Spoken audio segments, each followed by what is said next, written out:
ਕੀ ਕਹਿੰਦੇ ਹੋ ਤੁਸੀਂ? ਮੈਂ ਤੁਹਾਡੇ ਚੈਨਲ ਰਾਹੀਂ ਪੂਰੇ ਪੰਜਾਬ ਦੇ ਕਿਸਾਨਾਂ ਨੂੰ ਇੱਕ ਟੈਕਨੀਕਲ ਗੱਲ ਸ਼ੇਅਰ ਕਰਨ ਲੱਗਾ ਹਾਂ ਹਾਂਜੀ ਕਿ ਪੂਰੇ ਦੇਸ਼ ਦੇ ਵਿੱਚ ਜੇ 100 ਕਿੱਲਾ ਜ਼ਮੀਨ ਹੈ ਹਾਂਜੀ ਕਿਸੇ ਸਟੇਟ ਦੇ ਵਿੱਚ ਹਾਂਜੀ ਤਾਂ ਸਿਰਫ 20% ਜਿਹੜਾ ਹੈ ਨਾ ਉਹ ਸ਼ਹਿਰੀਕਰਨ ਹੈ। ਹਾਂਜੀ ਪੰਜਾਬ ਆਲਰੇਡੀ 31% ਸ਼ਹਿਰੀਕਰਨ ਦੇ ਉੱਤੇ ਖੜਾ ਮਤਲਬ ਅਸੀਂ ਵੈਸੇ ਦੇਸ਼ ਹੀ ਨਾਲੋਂ ਵੀ ਜਿਹੜੀ ਜ਼ਿਆਦਾ। ਹਾਂਜੀ ਦੇਸ਼ ਨਾਲੋਂ ਤਾਂ 11% ਐਵਰੇਜ ਹੈ ਜ਼ਿਆਦਾ। ਸਾਡੀ ਕਿਸਾਨੀ ਤਾਂ ਵੈਸੇ ਹੀ ਅੰਡਰ ਥ੍ਰੈਟ ਹੈ ਕਿਉਂਕਿ ਸਾਡੀ ਜ਼ਮੀਨ ਸਾਡੇ ਕੋਲ ਥੋੜੀ ਹੈ, ਸ਼ਹਿਰੀਕਰਨ ਵੱਧਦਾ ਜਾ ਰਿਹਾ। ਬਈ ਪੰਜਾਬ ਦੇ ਨਾਲ ਇਹ ਕਿਉਂ ਧੱਕਾ ਕੀਤਾ ਜਾ ਰਿਹਾ? ਜੇ ਸ਼ਹਿਰੀਕਰਨ ਕਰਨਾ ਤੇ ਬਾਕੀ ਸਟੇਟਾਂ 'ਚ ਕਰੋ ਜਾ ਕੇ। ਬਾਕੀ ਜਿਹੜੀਆਂ ਪਾਰਟੀਆਂ ਹੈਗੀਆਂ ਉਹ ਕਿਉਂ ਨਹੀਂ ਕਰ ਰਹੀਆਂ? ਇਸੇ ਕਰਕੇ ਕਰ ਰਹੀਆਂ ਕਿ ਜਿਹੜਾ ਸ਼ਹਿਰੀਕਰਨ ਹੈ ਅੰਧਾ ਧੁੰਦ ਨਹੀਂ ਕੀਤਾ ਜਾ ਸਕਦਾ। ਅਗਰ ਪੰਜਾਬ ਦੇ ਨਾਲ ਇਹ ਐਕਟ ਲਾਗੂ ਹੋ ਗਿਆ, ਸਾਡੀ ਜਿਹੜੀ ਐਗਰੀਕਲਚਰ ਪ੍ਰੋਡਕਸ਼ਨ ਘਟ ਜਾਏਗੀ, ਸਾਡੀ ਜਿਹੜੀ ਕਿਸਾਨੀ ਹੈ ਅੰਡਰ ਥ੍ਰੈਟ ਆ ਜਾਏਗੀ। ਵੈਸੇ ਹੀ ਪਿਛਲੇ ਕਈ ਸਾਲਾਂ ਤੋਂ ਪੰਜਾਬ ਨੂੰ ਬੁਰੀ ਨਿਗਾਹ ਲੱਗੀ ਹੈ, ਕਿਸਾਨ ਅੰਦੋਲਨ ਦੇ ਵਿੱਚ ਵੀ ਬਹੁਤ ਵੱਡਾ ਨੁਕਸਾਨ ਹੋਇਆ। ਇਸ ਲਈ ਇਹ ਜਿਹੜਾ ਬਿੱਲ ਹੈ ਇਹ ਬਿਲਕੁਲ ਕਿਸਾਨ ਵਿਰੋਧੀ ਬਿੱਲ ਹੈ ਔਰ ਦਿੱਲੀ ਦੇ ਇਸ਼ਾਰਿਆਂ ਦੇ ਉੱਤੇ ਇਹ ਕੀਤਾ ਜਾ ਰਿਹਾ। ਕਾਰਨ ਕੀ ਹੈ? 2027 ਦੇ ਵਿੱਚ ਉਹਨਾਂ ਨੇ ਚੁਣਾਵੀ ਚੰਦਾ ਇਕੱਠਾ ਕਰਨਾ ਹੈ। ਤੁਸੀਂ ਕਿਸਾਨ ਹੋ ਜੀ? ਮੈਂ ਕਿਸਾਨ ਨਹੀਂ ਠੀਕ ਹਾਂ, ਹੈ। ਮੈਂ ਵੈਸੇ ਖੁਦ ਪੱਤਰਕਾਰ ਹੈਗਾ, ਅੱਛਾ ਜੀ, ਪਰ ਮੈਂ ਡਿਫਰੈਂਟ ਕਿਸਮ ਦੀ ਪੱਤਰਕਾਰਿਤਾ ਕਰਦਾ। ਠੀਕ ਹੈ ਜੀ। ਮੈਂ ਕਿਉਂਕਿ ਇਸ ਮੁੱਦੇ ਦੇ ਵਿੱਚ ਪੰਜਾਬ, ਪੰਜਾਬੀ ਕਿਸਾਨ, ਕਿਸਾਨੀਅਤ ਦੇ ਨਾਲ ਖੜਾ ਬਿਲਕੁਲ। ਜੀ। ਸਰਕਾਰ ਜਿਹੜੀ ਵੀ ਮਰਜ਼ੀ ਹੋਵੇ, ਜੇ ਕਿਸਾਨ ਵਿਰੋਧੀ ਕੋਈ ਉਹਦਾ ਸਟੈਪ ਆਂਦਾ ਹੈ ਤੇ ਉਹ ਇਕੱਲਾ ਕਿਸਾਨ ਨੂੰ ਨੁਕਸਾਨ ਨਹੀਂ ਹੈ, ਹਾਂ ਪੂਰੇ ਦੇਸ਼ ਨੂੰ ਨੁਕਸਾਨ ਹੈ। ਕਿਉਂਕਿ ਗੱਲ ਹੈ। ਇਹੀ ਜਿਹੜੀ ਧਰਤੀ ਹੈ, ਹਾਂ। ਆਲੂ ਵੀ ਇਹੀ ਦਿੰਦੀ ਹੈ, ਹਾਂ ਕਣਕ ਵੀ ਇਹੀ ਦਿੰਦੀ, ਝੋਨਾ ਵੀ ਇਹੀ ਦਿੰਦੀ ਹੈ, ਮੱਕੀ ਵੀ ਇਹੀ ਦਿੰਦੀ ਹੈ। ਹਾਂ ਸੋ ਮਤਲਬ ਇਕੱਲਾ ਕਿਸਾਨੀ ਨੁਕਸਾਨ ਨਹੀਂ ਹੈ, ਪੂਰੇ ਦੇਸ਼ ਦੇ ਜਿਹੜੇ ਵਸਿੰਦਿਆਂ ਦਾ ਨੁਕਸਾਨ ਹੈ। ਜੀ। ਇਹ ਪਾਲਿਸੀ ਦਾ ਅਸੀਂ ਡਟ ਕੇ ਵਿਰੋਧ ਕਰਦੇ ਹਾਂ ਕਿਉਂਕਿ ਇਹ ਦਿੱਲੀ ਦੇ ਇਸ਼ਾਰਿਆਂ ਦੇ ਉੱਤੇ ਕੰਮ ਹੋ ਰਿਹਾ ਔਰ ਉਹਨਾਂ ਨੂੰ 2027 ਦੇ ਵਿੱਚ ਪੈਸਾ ਚਾਹੀਦਾ ਹੈ ਚੁਣਾਵ ਦੇ ਲਈ। ਇਸ ਲਈ ਉਹ ਪ੍ਰਾਈਵੇਟ ਬਿਲਡਰਸ ਨੂੰ ਲੈ ਕੇ ਆ ਰਹੇ। ਮੈਂ ਤੁਹਾਨੂੰ ਇੱਕ ਹੋਰ ਵੀ ਗੱਲ ਸ਼ੇਅਰ ਕਰਨਾ ਚਾਹੁੰਦਾ ਹਾਂ। ਜੀ ਜੀ ਸੈਂਟਰਲ ਗਵਰਨਮੈਂਟ ਨੇ 2013 'ਚ ਲੈਂਡ ਪੂਲਿੰਗ ਐਕਟ ਬਣਾਇਆ। ਹਾਂਜੀ, ਉਹੋ ਹੀ ਅਕਾਲੀ ਦਲ ਲੈ ਕੇ ਆਈ ਸੀ। ਅਕਾਲੀ ਦਲ ਉਹੀ ਲੈ ਕੇ ਆਇਆ ਸੀ।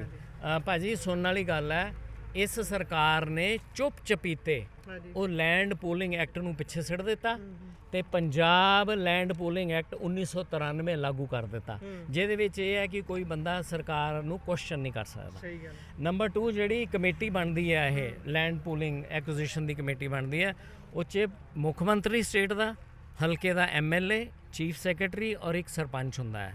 ਔਰ ਜਿਹੜੀ ਇਹਨਾਂ ਨੇ ਕਮੇਟੀ ਬਣਾਈ ਹੈ, ਮੈਂ ਤਾਂ ਹੈਰਾਨ ਹਾਂ, ਸਾਡੇ ਇੰਨੇ ਵਧੀਆ ਮੁੱਖ ਮੰਤਰੀ ਸਾਹਿਬ, ਉਹਨਾਂ ਨੂੰ ਕੀ ਹੋ ਗਿਆ?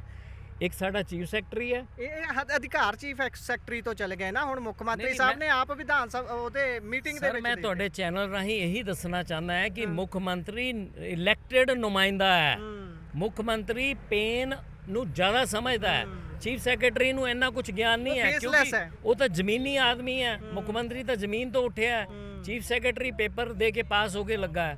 ਇਸ ਜਿਹੜੀ ਕਮੇਟੀ ਬਣੀ ਹੈ ਹਾਈ ਪਾਵਰ ਕਮੇਟੀ, ਉਹਦੇ ਵਿੱਚ ਚੀਫ ਸੈਕਟਰੀ, ਕੋਈ MLA ਨਹੀਂ, ਕੋਈ ਸਰਪੰਚ ਨਹੀਂ, ਕੋਈ ਮੁੱਖ ਮੰਤਰੀ ਨਹੀਂ, ਇੱਕ ਦਿੱਲੀ ਦੀ ਲੇਡੀ ਜਿਹਨਾਂ ਪੰਜਾਬ ਨਾਲ ਕੋਈ ਸਰੋਕਾਰ ਨਹੀਂ, ਇੱਕ ਦਿੱਲੀ ਦਾ ਵਪਾਰੀ ਔਰ ਚੌਥਾ ਆਦਮੀ UP ਤੋਂ। ਹੁਣ ਮੈਨੂੰ ਤੁਸੀਂ ਦੱਸੋ, ਹਾਈ ਪਾਵਰ ਕਮੇਟੀ ਜਿਹੜੀ ਪੰਜਾਬ ਦੇ ਲਈ ਫੈਸਲੇ ਲੈਂਦੀ ਹੈ, ਜੇ ਬੰਦੇ ਹੀ ਬਾਹਰ ਲਏ ਆ ਤਾਂ ਉਹਨਾਂ ਨੇ ਕੀ ਫੈਸਲਾ ਲੈਣਾ? ਤੁਹਾਡਾ ਨਾਮ ਜੀ? ਮੇਰਾ ਅਜੇ ਸ਼ਾਰਦਾ ਜੀ। ਅਜੇ ਸ਼ਾਰਦਾ ਜੀ, ਬਹੁਤ ਬਹੁਤ ਚੰਗੀ ਜਾਣਕਾਰੀ ਤੁਸੀਂ ਦਿੱਤੀ। ਇਹ ਜਰਨਲਿਸਟ ਜੀ ਨੇ, ਅਸੀਂ ਇਹਨਾਂ ਤੋਂ ਬਹੁਤ ਕੁਝ ਸਿੱਖਾਂਗੇ, ਬਹੁਤ ਕੁਝ। ਸ਼ਾਰਦਾ ਜੀ ਮਰ ਜਾ, ਤੁਸੀਂ ਦੱਸਿਓ, ਇਹ ਇੱਕ ਤਰੀਕੇ ਨਾਲ ਕਹਿ ਲਈਏ ਆਪਾਂ ਵੀ ਇਹ ਵਾਹੀਯੋਗ ਜ਼ਮੀਨ ਹੈ, ਬਹੁਤ ਜ਼ਰਖੇਜ਼ ਜ਼ਮੀਨ ਹੈ। ਇੱਕ ਪੰਜਾਬ ਦੇ ਵਿੱਚ ਮਹਿਕਮਾ ਵੀ ਆ ਸਿੰਚਾਈ ਵਿਭਾਗ, ਜੇਕਰ ਜ਼ਮੀਨ ਨਾ ਵੀ ਹੋਵੇ, ਕੱਲਰ ਵੀ ਹੋਵੇ, ਉਸ ਨੂੰ ਵੀ ਸਿੰਚਾਈ ਯੋਗ ਬਣਾ ਕੇ ਉਸ ਤੇ ਖੇਤੀ ਕੀਤੀ ਜਾ ਸਕਦੀ ਹੈ। ਪਰ ਇਸ ਤਰੀਕੇ ਦੇ ਨਾਲ 2-2 3-3 ਫਸਲਾਂ ਦੇਣ ਵਾਲੀ ਜ਼ਮੀਨ, 4-4 ਫਸਲਾਂ ਦੇਣ ਵਾਲੀ ਜ਼ਮੀਨ ਜਦੋਂ ਜਾਊਗੀ ਤੇ ਕਿੱਦਾਂ ਦਾ ਥ੍ਰੈਟ ਦੇਸ਼ ਨੂੰ ਆਊਗਾ ਅਨਾਜ ਦੇ ਪੱਖੋਂ? ਦੇਖੋ ਜੀ, ਇਸ ਤਰ੍ਹਾਂ ਹੈਗਾ, ਸਾਡੇ ਕੋਲ 2% ਜ਼ਮੀਨ ਹੈ ਪੂਰੇ ਪੰਜਾਬ ਦੀ। ਅਗਰ ਆਪਾਂ ਰਕਬਾ ਦੇਖੀਏ ਤਾਂ ਸਿਰਫ 2% ਹੈ ਤੇ ਪੰਜਾਬ ਜਿਹੜਾ ਦੇਸ਼ ਨੂੰ 36% ਕਣਕ ਦਿੰਦਾ। 2% ਜ਼ਮੀਨ ਦਾ ਮਾਲਕ 36% ਕਣਕ ਦਿੰਦਾ। 2% ਜ਼ਮੀਨ ਦਾ ਮਾਲਕ 34% ਝੋਨਾ ਦਿੰਦਾ, 31% ਗੰਨਾ ਦਿੰਦਾ। ਇਹ ਮੈਂ ਜੋ ਸਮਝਦਾ ਇਹ ਕੁਝ ਪੂੰਜੀਪਤੀਆਂ ਦੇ ਇਸ਼ਾਰੇ ਦੇ ਉੱਤੇ ਗੇਮ ਚੱਲ ਰਹੀ ਆ।